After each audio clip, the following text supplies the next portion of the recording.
आप देख रहे हैं केकेडी न्यूज। BRDS डिजाइन प्रदर्शनी 2024 डिजाइन प्रदर्शनी में कलाकृतियों, 3D मॉडल और कैनवस के प्रदर्शन के साथ साथ डिजाइन और आर्किटेक्चर क्षेत्रों में करियर बनाने के बारे में मार्गदर्शन भी दिया जाएगा। BRDS के संस्थापक और अध्यक्ष डॉक्टर भवन राठौर द्वारा NID निफ्ट नाटा UCEED को क्रैक करने के सुझावों पर कैरियर सेमिनार का आयोजन कर चुके हैं। इतना ही नहीं, पूरे भारत में 25 डिजाइन कॉलेजों और विश्वविद्यालयों की भागीदारी भी संस्था के पास है। बीते डॉक्टर भवन राठौर संस्थापक करवाई जाती है। आपका नाम बताइए। जी, मेरा नाम डॉक्टर प्रतीक देव। मैं DM rheumatologist Bansal hospital Bhopal में शाहपुरा जो में स्थित है, वहाँ पे कंसल्टेंट रोमेटोलॉजिस्ट हूँ। वहाँ पे रोमेटोलॉजी डिपार्टमेंट हेड करता हूँ। आज के शिविर के बारे में थोड़ी जानकारी दें। जी, गठिया रोग से रिलेटेड बहुत सारे मिसकंसेप्शंस यानी भ्रांतियाँ आजकल के ज़माने में प्रेजेंट है। पेशेंट्स को पता ही नहीं है कि किनको दिखाया जाए। उस चीज़ की जागरूकता के लिए हमने जितने भी भोपाल के रोमेटोलॉजिस्ट हैं, सब ने मिलके कोशिश करी कि हम हमारे पेशेंट्स के लिए क्या कर सकते हैं। पेशेंट्स तो आ रहे हैं, पेशेंट्स ठीक भी हो रहे हैं, बट अगर जागरूकता नहीं की जाएगी, लोगों को सतर्क नहीं किया जाएगा, तो आज भी काफ़ी सारे लोग जो सही इलाज से नदारद हैं, काफ़ी सारे लोग जिनको सही इलाज नहीं मिला है, जिनको इलाज चल रहा है बट उनके मन में भ्रांतियाँ हैं, जिनको इलाज मिल गया था बट उनने दवा छोड़ दी है, या कई लोग ऐसा हैं जिनने लोगों को डराया हुआ है कि नहीं अब तो आपका जीवन खत्म हो गया गठिया रोग की वजह से, उनकी मदद कर पाए। हमारा आज का प्रोग्राम सिर्फ हमारे पेशेंट्स की मदद के लिए था। इसमें अगर हमारी थोड़े 10-15 मिनट की टॉक से, सब लोगों की टॉक से अगर पेशेंट्स की लाइफ चेंज हो पाए, इससे ज़्यादा हम लोगों के लिए और सबसे अच्छी खुशी की बात कोई भी नहीं। जी, आपका नाम बताइए। सभी को नमस्कार। मेरा नाम डॉक्टर राहुल साहू है। मैं रोमेटोलॉजिस्ट गठिया रोग विशेषज्ञ हूँ। आज ये जो शिविर लगाया कैसा समझा? जी, ये शिविर हमारी जो राष्ट्रीय एसोसिएशन है, इंडियन रोमेटोलॉजी एसोसिएशन, जो पूरे भारतवर्ष में सक्रिय है, उसका एक लक्ष्य है कि सभी लोगों में गठिया के लक्षणों की बीमारी की जागरूकता उत्पन्न करना। उसी के डिक्टम को फॉलो करते हुए हमने ये जागरूकता कार्यक्रम, निःशुल्क कार्यक्रम आयोजित किया है, जिसमें हम गठिया के विभिन्न पहलुओं पे परिचर्चा करेंगे, जैसे कि गठिया के लक्षण, वर्तमान में ट्रीटमेंट, खान पान, जीवन शैली का महत्व, एक्सरसाइज का महत्व। तो गठिया के सारे पहलुओं को कवर करते हुए हमने ये निःशुल्क शिविर आयोजित किया है। मतलब कि इस प्रकार ये गठिया के क्या लक्षण हैं?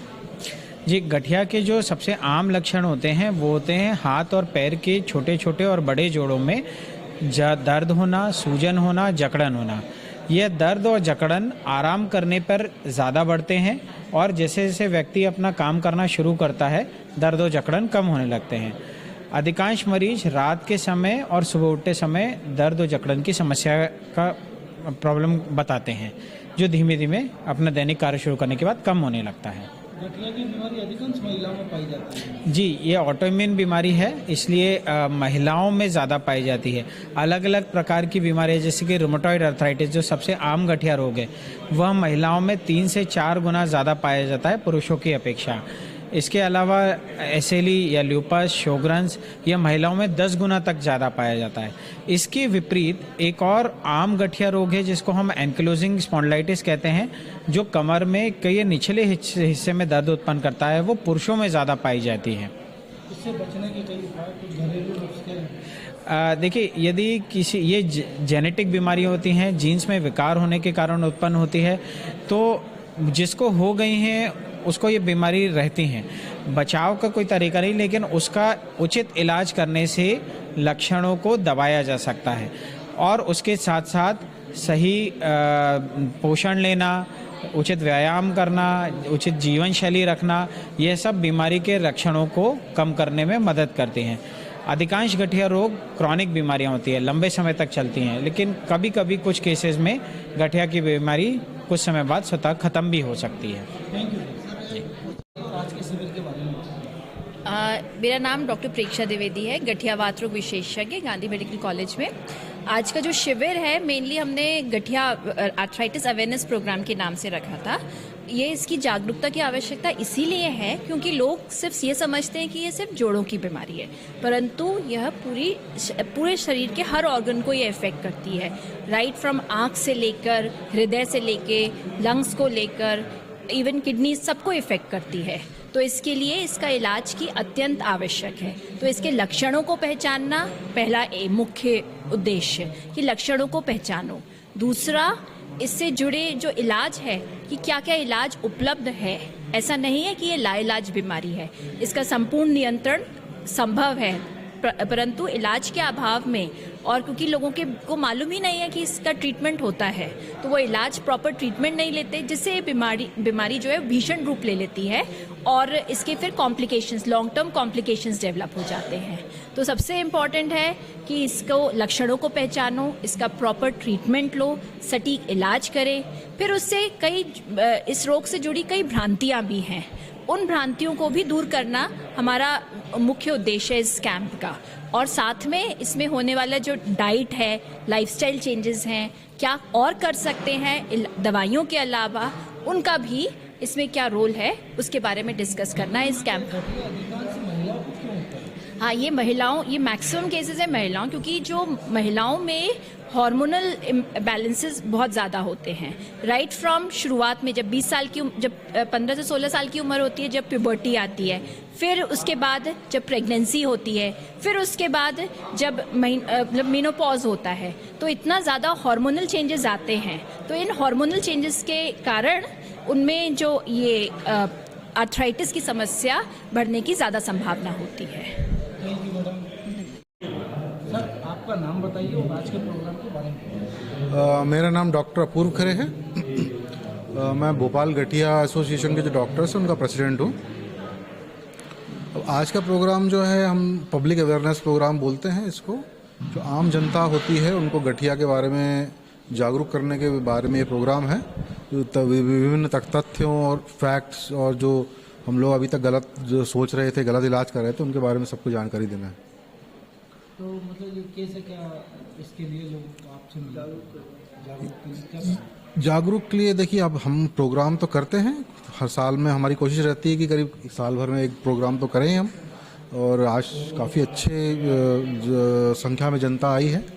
तो इसमें क्या है कि जो अलग अलग डॉक्टर्स होते हैं वो अलग अलग बीमारियों के बारे में बताते हैं कि किस बीमारी में कौन सा इलाज करें, किसको कैसे पकड़ा जाए, जल्दी कैसे पकड़ा जाए, उसका इलाज जल्दी शुरू कैसे किया जाए। तो ये लोगों को पता चलेगा। तो अभी तक जो जैसे कई लोग हैं जो झाड़ फूक में विश्वास रखते हैं, जो अपना छोटे मोटे डॉक्टर्स के पास जाते हैं, तो वो उनको पता होना चाहिए कि किसके पास आए अगर जोड़ों की तकलीफ हो उनको या ऐसा कुछ प्रॉब्लम हो। तो देखने में आता आजकल सर के 30-35 के बाद घुटने में, कमर में ये काफ़ी दर्द होती है, तो इनमें किस प्रकार से और कैसे रिलीफ मिलता है? देखिए क्या होता है, आजकल जो लाइफस्टाइल है बहुत अजीब अलग टाइप का हो गया है। जो हम आज से 30-35 साल 40 साल पहले जो हमारा लाइफस्टाइल था, जो खाने पीने में शुद्धता थी, जो हमारी पॉल्यूशन है, जो स्मोकिंग है, अल्कोहल, ये सब की टेंडेंसीज बढ़ती जा रही। फास्ट फूड हो गया, बच्चों में भी आजकल गठिया देखा जाता है। तो क्या है, पहले हमें इन सब चीज़ों पे कंट्रोल करना पड़ेगा। अब जो है तो मतलब जैसे कि गठिया यंग एज में भी होता है, तो उसके लिए आपको क्या है कि जैसी उसको इग्नोर नहीं करना चाहिए। जो लक्षण आपके पास आए तुरंत आप दिखाओ जाके, नहीं तो क्या होता है कई बार वो आपने वेट किया, चलो ठीक है ठीक हो जाएगा, दवाई खा ली, कर लिया। तो अपने आप स्वयं से इलाज करना करें, गूगल पढ़ के इलाज ना करें। तो उससे क्या होता है कि आपको सही दिशा मिल जाएगी कि भाई गठिया है भी तो कौन सा गठिया, और गठिया नहीं है तो फिर कोई थोड़े बहुत कसरतों से काम चल सकता है। जोड़ों में दर्द होना, जोड़ों में सूजन होना, आपका सुबह सुबह जोड़ों में अकड़न रहना, या कोई काम करने की इच्छा नहीं होना, थकान रहना, कई बार बाल ज़्यादा गिरने लगता है, चेहरे पे सूजन आ जाती है, हाथ पैरों में किसी तरह की सूजन रहना। तो ये थोड़ा भी सिम्टम्स आपको दिखते हैं तो तुरंत आप डॉक्टर के पास जाइए। सावधानी देखिए ये बरतना चाहिए, पहले देखना चाहिए घर में किसी को गठिया हो तो उन लोगों को थोड़ा ज़्यादा सावधानी बरतनी चाहिए। कोई गठिया खानदानी भी होता है। जैसे मैंने बताया, धूम्रपान छोड़ो, अल्कोहल वगैरह से त्याग करो, रेगुलर एक्सरसाइज करो, आप जॉगिंग वगैरह या थोड़ी बहुत एक्सरसाइज आप सुबह से कर सकते हैं। अपना वेट जो है नियंत्रण में रखिए, और वेट अपना जो वेट है वो रखें, और बस खाने पीने में ध्यान रखें, स्वस्थ खाएं, घर का खाएं। यही हम कर सकते हैं। बाकी फिर अगर खानदानी है तो फिर किसी भी क्षण आ सकता है। लगभग आज कितने लोग हैं? आज करीब लगभग 300 से ऊपर लोग तो हैं, अभी मैंने एग्जैक्टली गिना तो नहीं है, ये जो मुझे पता चला है कि 280 से 300 के बीच में लोग आए हैं। नहीं, ये आसपास से भी हैं, सीहोर से हैं कई लोग, होशंगाबाद से भी आए हैं, कई लोग बाड़ी बरेली साइड से भी हैं, और भी कई लोग हैं, भोपाल से भी काफ़ी लोग हैं।